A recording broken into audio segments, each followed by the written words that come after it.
Oh, hello. I'm Colonel Cliff Soreen of the Men in Black, and I didn't want to talk to you tonight at all. However, Sergeant Dad Fogolas, my assistant, who was scheduled to talk, developed a frog in his throat, and he's calling that frog Kermit the Frog. And so, anyways, he's decided that since he can't speak anything other than the frog language, he wants me to speak English for you. Okay, what we're doing now is we're considering. Mm, I have to pause for a moment. Just give me a moment, please.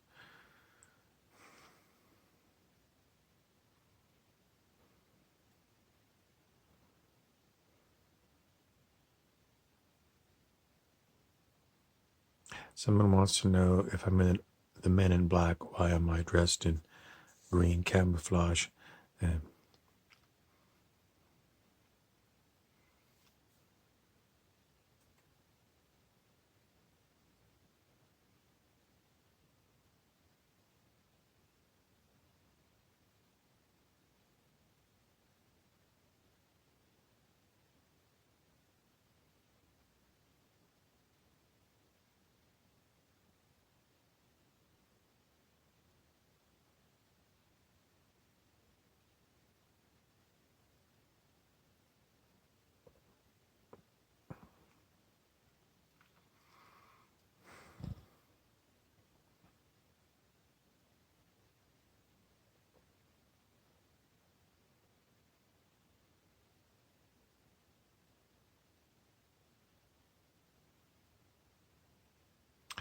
Uh, one time, someone wanted to know what is the answer.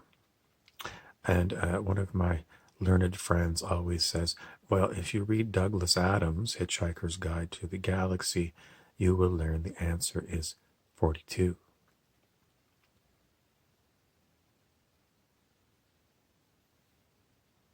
Then someone wants to know if they have to level up to level 42, which was a musical group.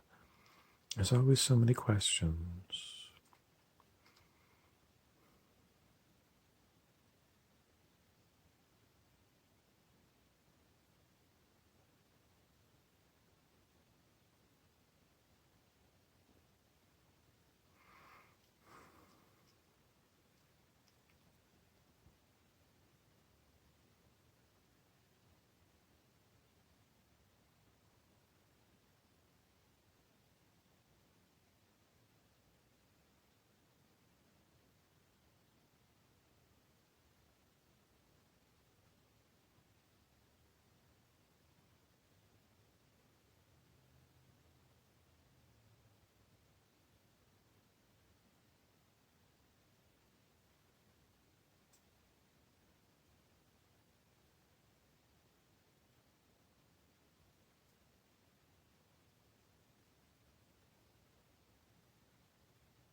So there was really nothing significant in the way of questions.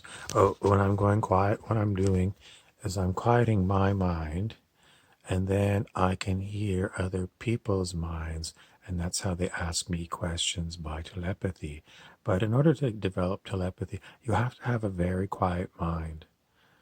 Because if your mind is full of all kinds of chatter, that's your chatter, then you're never going to really be able to make out. Because when people first connect to you with telepathy, they might come in very quietly through the back door. So I always encourage people who want to be prospective men in black to spend a lot of time meditating so they can quiet their head and bring telepathy.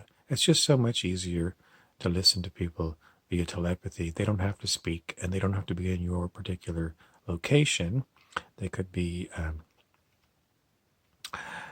anywhere in the universe, and sending you telepathic questions, and you can give them telepathic answers.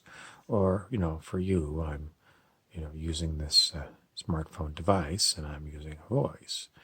Why do we take questions? Primarily because there's a lot of students who have got questions, and seeing as there's really nobody that knows everything, we take a question, and if we can't answer it, we usually go,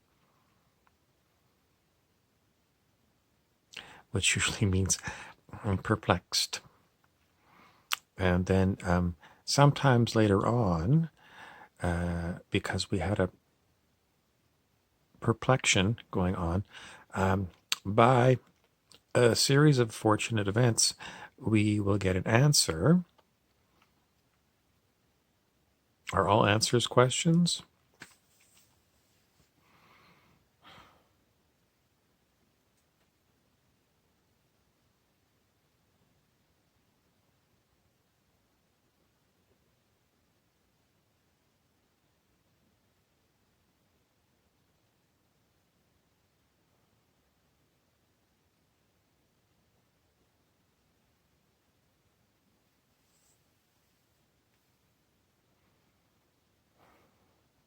Someone wants to know if I can speak a language of extraterrestrial nations. The answer is probably I could.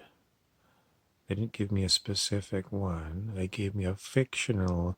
They said Klingon, and that, as you know, it's Star Trek, and it's a fictional thing. Although there is somebody who did create a real language for the fictional Klingons. Can I speak it?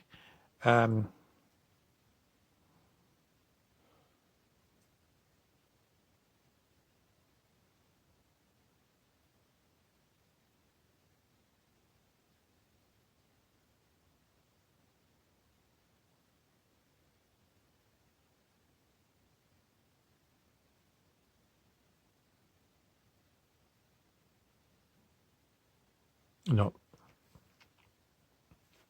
not at this particular juncture, because what I would have to do to speak Klingon is someone who knows this Klingon made up language would have to connect to me. And if they connected to me and they connected right through to my voice box, then this body could speak Klingon, official Klingon. But as no one connected to me,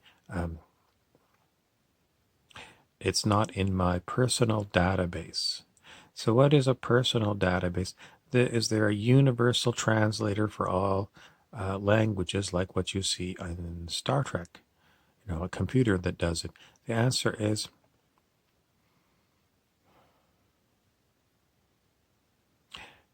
back to Douglas Adams and the Hitchhiker's Guide to the Galaxy. They had what was known as a babblefish, which is a organism that apparently can translate. I don't know if every language can be translated by a babblefish, but a heck of a lot of them. And the Star Trek Universal Translator, I think it goes searching for, like linguistics and things that seem to be characteristic of linguistics and this and that, the next thing. And I think that's how it does it.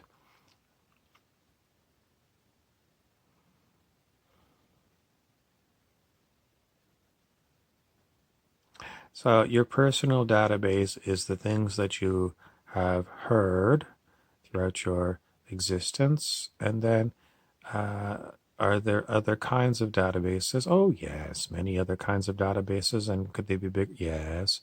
Is there a database that holds every single thing that ever existed? That is a speculation. We're told on planet Earth, if you're a human, that everything that goes on in the human world is stored in what are known as Akashic records. Everything? That's what they say. Is it true? The answer is it cannot be determined, because I cannot come up with everything that ever happened to all the humans who ever lived on planet Earth and test it against this theoretical Akashic record. It is a story and mythological, and people keep talking about it. Akashic records. Someone said at one time the Akashic records were damaged. I mean, there's all kinds of stories. Is it true? I don't know. There was a great library in ancient times in Alexandria, Egypt, and then there was a great fire there. Can you restore all the things that were lost in the great fire of Alexandria? I'm going to tell you everything is in the general field of consciousness. Everything. Because if it wasn't in the general field of, not, it doesn't matter if it's specific or general, if it's in consciousness, it can be accessed. Can it be locked away somehow?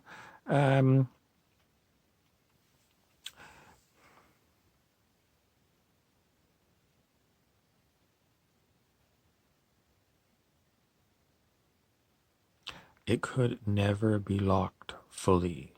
How could it be locked partially?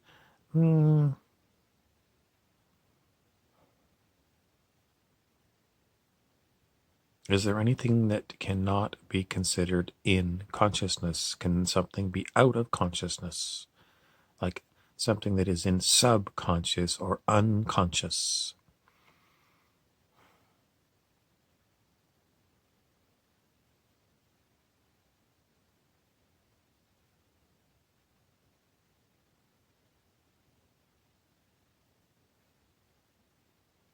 Someone wants to know, say it again.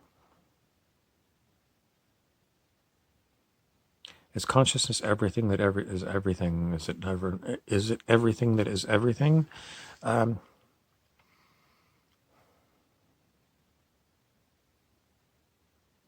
everything be cognized? Perhaps is a sharper version of that question. There was a story by Don Juan Matus, who was a sorcerer from the Sonora Desert in northern Mexico, southern United States. And he said there was the known, the knowable, which means it's not known, but it could be known. And then he said there is the unknowable. That was his tradition. Is it related to anything else we've talked about? Well, was Don Juan Matus conscious? Yes. Is he a fictional character? Oh, this is what some people say. Don Juan Matus was a fictional character. And that everything he talked about was therefore fictional. I don't know. Let's go to The Simpsons. Oh dear, I was looking for... Oh, here she is. Okay. So, that's Marge Simpson. And if I asked Marge Simpson about the fictional character known as Moe, who runs a tavern where Mrs. Simpson's husband Homer goes and drinks beer, if Moe, being a fictional character, can he still know about how to pour a good pint of beer out of the Duff beer machine? The answer, of course, is, of course, Moe, a fictional character, knows how to pour a nice pint of beer. So, is there a distinction between real people and fictional characters?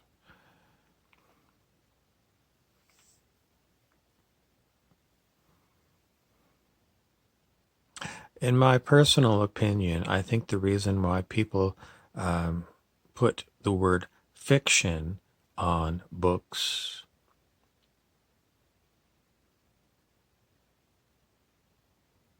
is to get them off the hook from telling you the truth.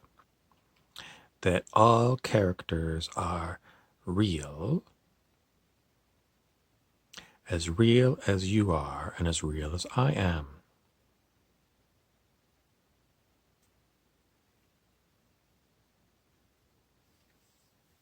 Someone is a mathematician and wants to know, are there irreal characters? Because they've heard of irreal numbers.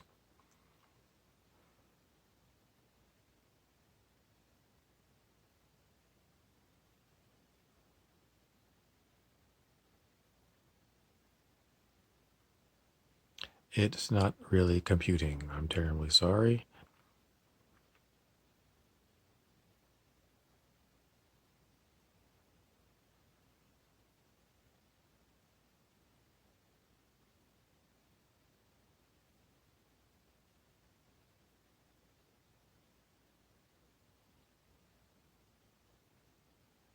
The questions that I'm getting via telepathy are we concerned about anything? And then really wasn't worded very well. So I'll just stop it at, are we concerned about anything? Well,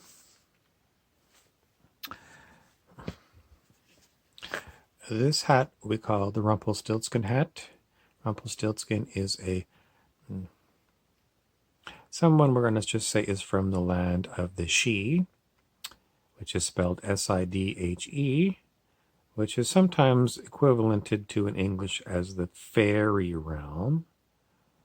And Rumpelstiltskin always says, always, as an elder from the land of the Fae, he always says, don't be too concerned. Wise advice from a 2,700-year-old shape-shifting creature who has a myriad of different forms. And they want to know what kind of forms. Well, Rumpelstiltskin, for me, has taken on the form of a 65-year-old human male, fairly small, about 5'3". Let's go with 110 pounds, with a very strong right hook. And he's also been known to take on the form of a small imp. And he's also been known to be a, someone says a dark yogi. No, he is known as a forest elf. Someone wants to know if he was something else. It was described differently, but it was kind of a translation that came out strangely. Is it incorrect? I don't know if it's incorrect, but the original translation that we got into normal everyday English was a fifth dimensional dark elf.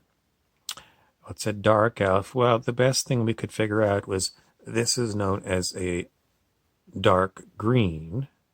And a dark elf is someone who is in a forest that is, well forested. So, it's not like you get too many rays of pure sunshine in a very thick forest when you're at ground level. Everything takes on greens and darker greens. So, a fifth dimensional dark elf would be someone, according to our further penetration into what was meant by that, someone who was an elf who lived in a very green forest with a lot of forest canopy above. As far as being fifth dimensional, is that the same thing as what Ra talks about in the Law of One, maybe channeled by Bashar? Let's see if we can get through to Bashar.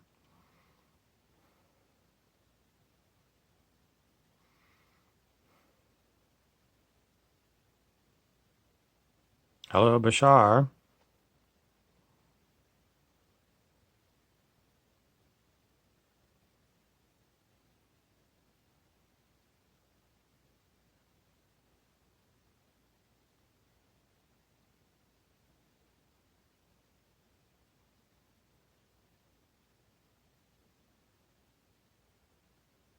Bashar says he can't translate what he calls densities to what we were calling dimensions. Bashar, when he talks about law of one, he talks about densities. And we've been trying to convert the word density into dimensions because on Earth, before we had Bashar talking about what extraterrestrials call law of one and densities, we had dimensions. We were told that when the age of Aquarius was coming around, in the song Age of Aquarius by the Fifth Dimension, that we were going to the fifth dimension. And then some commentators have said that they've woken up already in the fifth dimension. Some commentators, for example, the ninth dimensional group channeled by Daniel Scranton, called the Arcturian Council, insist that we are in the fourth dimension. I look around and I see a lot of people that I consider still in the third dimension.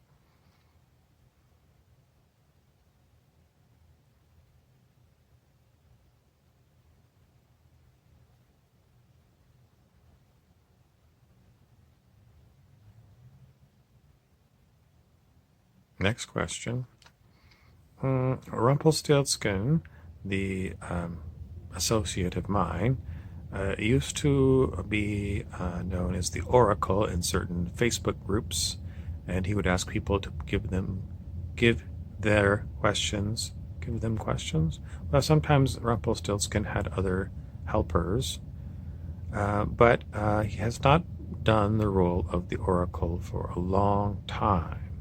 And a question is coming in for Rumpelstiltskin as the Oracle. So I'm just going to hold Rumpelstiltskin's hat here and see. Okay, give us your question.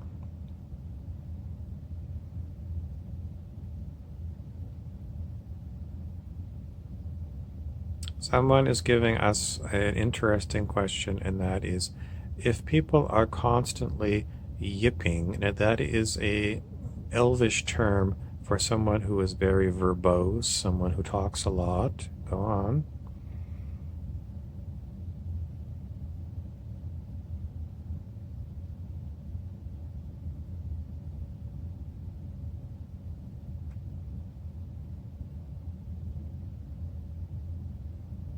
This one is not a question, it's a someone like a rapper who does performance rap, and they wanted to use something called dip dip dip dip dip dip dip dip dip, which almost sounds like the old musical band called Sha Na Na, because they used to do that kind of noise, dip dip dip dip dip dip dip. Anyways, they've kind of laughed and sat down, so that's the end of that question. As far as our most famous extraterrestrial, Pindar the Magnificent, we don't want to connect with His Majesty right now because last time I connected with His Majesty,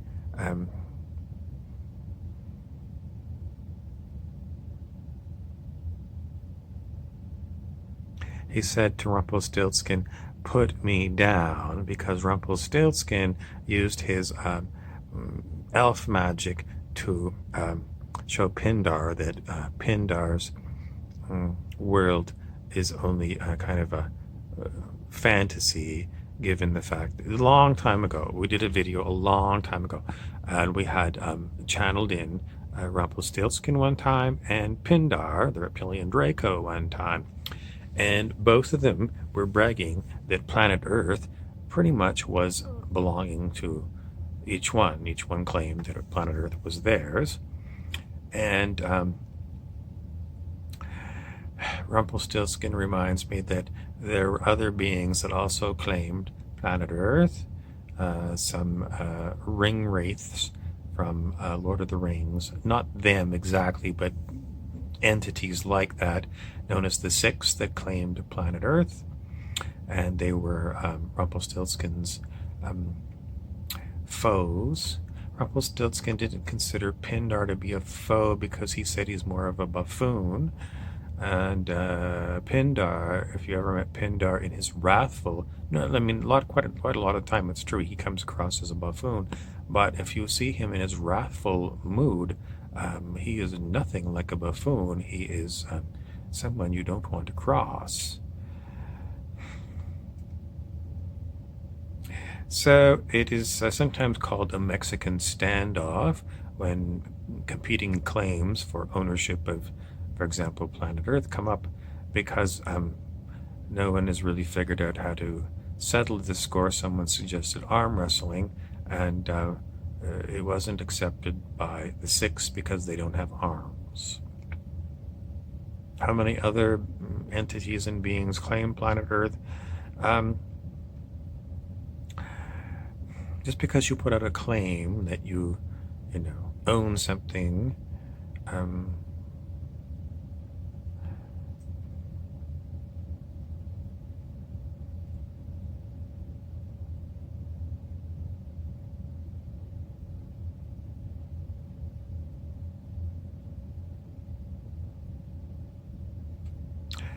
there was almost a question, and then they kind of went silent because they realized that there was so many aspects of the question that I would probably take 42,000 lifetimes to even touch, the end of my fingertip of the number of possible aspects to some of these questions.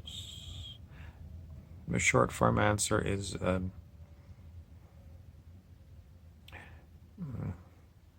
well, it goes to the idea of a multiplicity of beings. And if you live in an infinite universe, then you perhaps have a infinite number of beings that might all claim all that is. So that's going to one polarity of the question. The other polarity is getting back to Bashar and the extraterrestrials' law of one. They say, rather than going to a multiplicity, they always say it's one thing. That's why it's called the law of one. You and I and they are all one thing. And then I will give you an explanatory note on how you can resolve this. And this one is the answer. This is Joel S. Goldsmith, The Art of Spiritual Healing. And Mr. Goldsmith says there are a multiplicity of... No, that's not what he says. That's incorrect. The way he would word it is, there is one being appearing as this enormous multiplicity of forms and personalities. So I think Mr. Goldsmith wins that round because he covers oneness and he covers the idea that there's an infinite number of things, beings, entities, forms, all things, etc., etc. I do recommend Joel S. Goldsmith for people who wish to discover what he calls the infinite way. And you probably can't read that, but it says, discover the art of spiritual healing. And he is endorsed by a number of very well-known spiritual teachers. He is endorsed by Marianne Williamson, who was a famous student of the Course in Miracles. Dr. Goldsmith, no, just Joel Goldsmith. Some of these people, some of these fraudulent people that I see always advertising on YouTube and Facebook ads, and they're calling themselves doctors. And I look at them and I say, "You're a doctor of narcissism. You're no doctor at all." But anyway, so not Dr. Goldsmith, Joel S. Goldsmith. He is also endorsed by Eckhart Tolle, author of The Power of Now, the late Wayne Dyer, says, I have an 8 by 10 picture of Joel Goldsmith on my writing table. I feel his presence with me every day. I consider Joel to be one of my most important teachers. His wisdom guides me in all my work. Wayne Dyer's book, what was mentioned here, is The Power of Intention.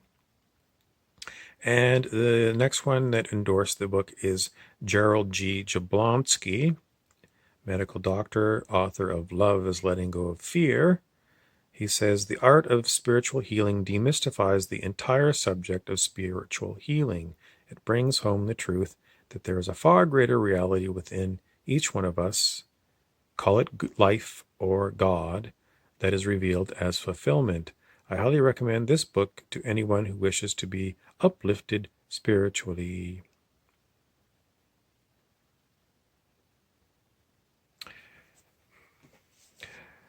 Goldsmith wrote quite a number of books, and they're very interesting, very insightful. But, if you just want to know, okay, I just want to know what the infinite way is, how do you do the art of spiritual healing? Well, he has a lot of books that were written because he had students that were practicing what they thought was the infinite way, and they had certain problem kind of things come up and his books often deal with these questions that his students had. So, if you really want to go through and look for places where people have fallen down in the infinite way and needed to be picked up by Joel S. Goldsmith, then his books are wonderful. But I'm going to tell you very briefly. I'm not going to read the whole book for you, okay?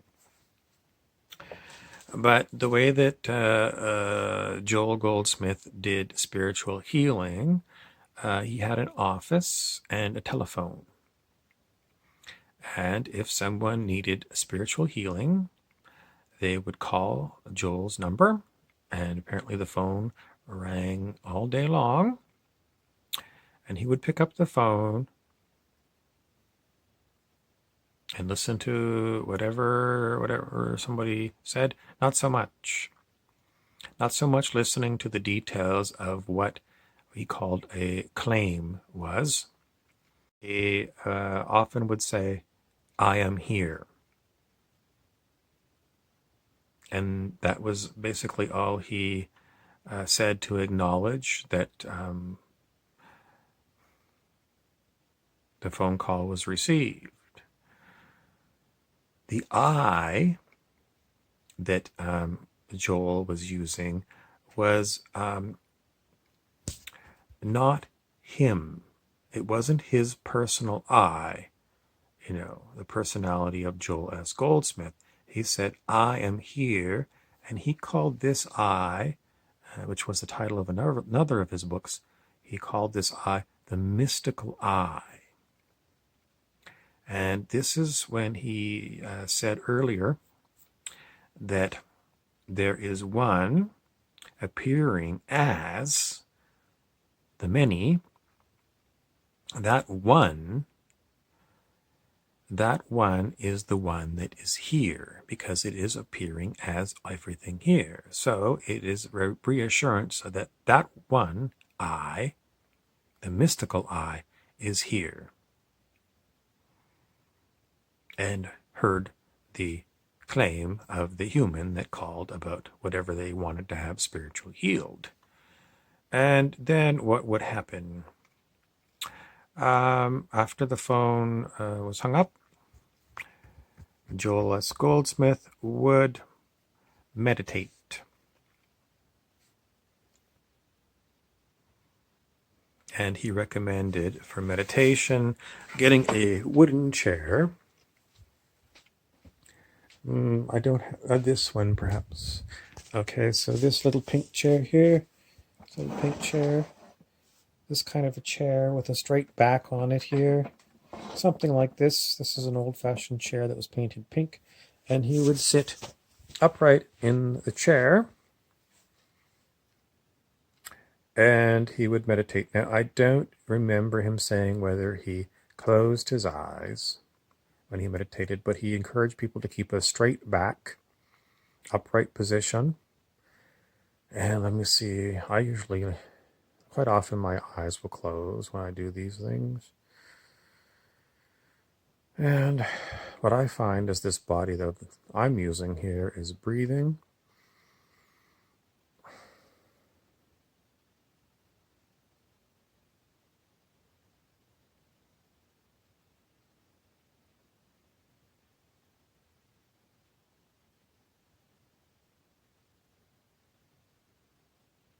Okay, so I just got a little herky-jerky.